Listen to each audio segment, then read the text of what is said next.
Hey Gators, we're wrapping up this semester and I wanted to take this time to do our very last module overview, which is module 15, Counterterrorism Strategies Part 2. So this is it. You finished the class. This is our very last thing, and what better way to end a class on terrorism than to finish talking about those strategies and kind of look toward the future. So let's go through the module so you can start to see what you have to finish this week.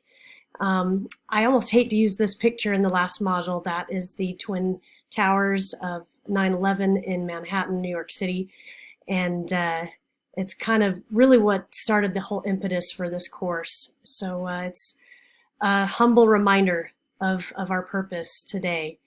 As far as objectives go, you'll be establishing the best approaches to confronting terrorism in the future, reviewing the Patriot Act and how it impacts you in daily life, and considering the implications of future security measures in the war on terror.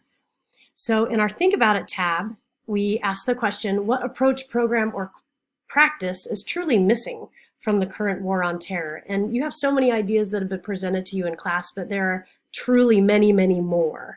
So I don't want you to think this class is exhaustive in any way. It's so interdisciplinary. There's a lot of people at the table that are working on this issue.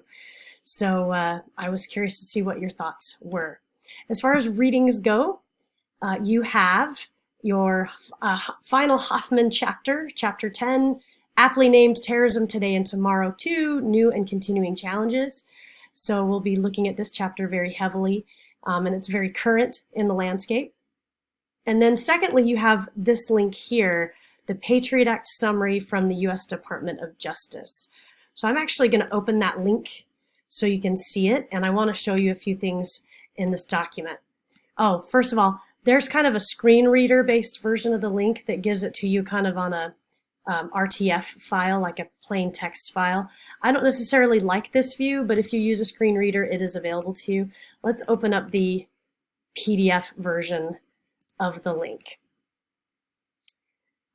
So right here, the Department of Justice.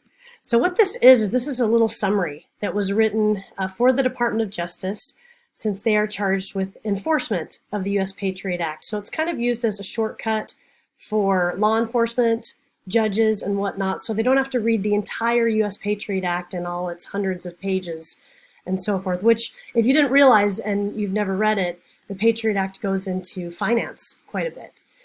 So the first many pages are on finance, and then it finally gets into things like surveillance and warrants and stuff like that later. So this is a very quick read.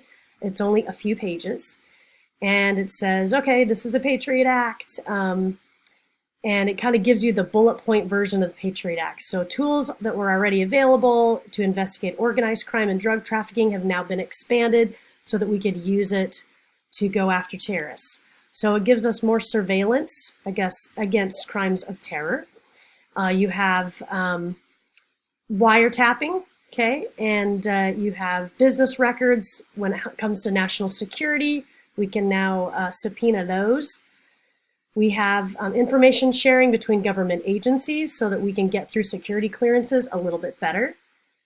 You have new technologies and new threats, and it talks about obtaining search warrants for terrorist-related activity, and kind of looking at computer hacking and trespass on computers. You have to remember, the Patriot Act came out right around 2001, so a lot of this stuff was still emerging and kind of new when it came to cyber terrorism. But it increases the penalties for those who commit terrorist crimes, prohibits the harboring of terrorists, enhanced inadequate maximum penalties for crimes committed by terrorists, which includes arson, destruction of infrastructure, and national defense things.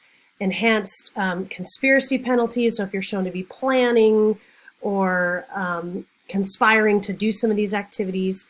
It goes after bioterrorists, people attacking mass transit systems, and so forth. So this kind of gives a lot of detail into how this enforcement kind of works. So make sure you give this a close read. And like I said, it's only 4 pages.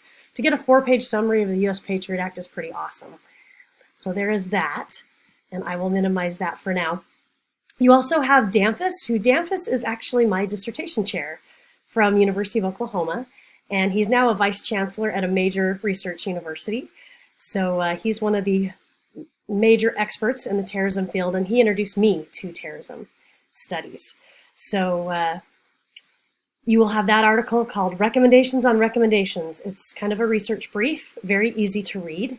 So these are short readings because I know we're all very tired at the end of the semester.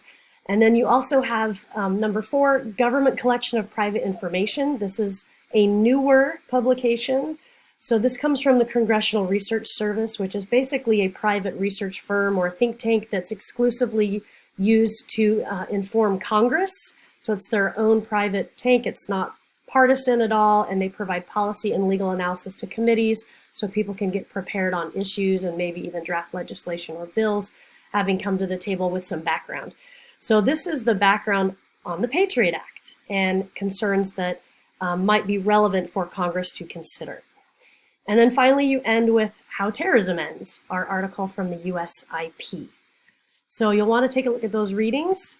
Here you have a video, and the really big video you have to watch other than your overview of your module is The Man Who Knew. This is a frontline film that looks at the life of a man that worked in federal work as an intelligence officer that actually was able to figure out that 9/11 was coming and correctly predicted it, but lost his life right before it happened.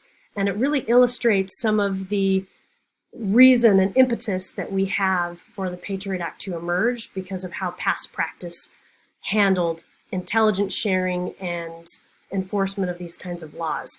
So this is kind of a great way to end the class, to find out how we knew that 9/11 was happening and how that information never got to the place it was supposed to go. Unfortunately, it's a little bit sad because we realized that in some capacities, maybe 9/11 was preventable. But again, when you look at intelligence matters, they have so much information on their desk, and sometimes it's hard to prioritize which one is actionable and relevant. So, but I think you'll really like that film. And as a final activity, you have a final exam. So due on Monday, December 9th. Good luck to our graduates, our newest Gator alumni. Congratulations. And you have a study guide here that will walk you through your preparation on the exam. It's been a pleasure teaching you. I've always enjoyed teaching this class. I've taught it for about 8 years now, both in person and online. And I hope you've enjoyed it as much as I have. This class has changed so many times over 8 years, as you can imagine, with all the things that have changed in terrorism over time, with different attacks, different laws, different, all kinds of global movement. It's just fascinating. So this class is always a challenge for me to stay on top of, but it's also fun because I try to keep it very relevant. So again, stay in touch. I am on LinkedIn if you want to connect. I usually only connect with students after they graduate, when they are alumni, so you can stay in touch with your professional and academic endeavors. But I am open to getting to know you more if we didn't get a chance to talk as much this semester. I have a Google Voice number, I have an email.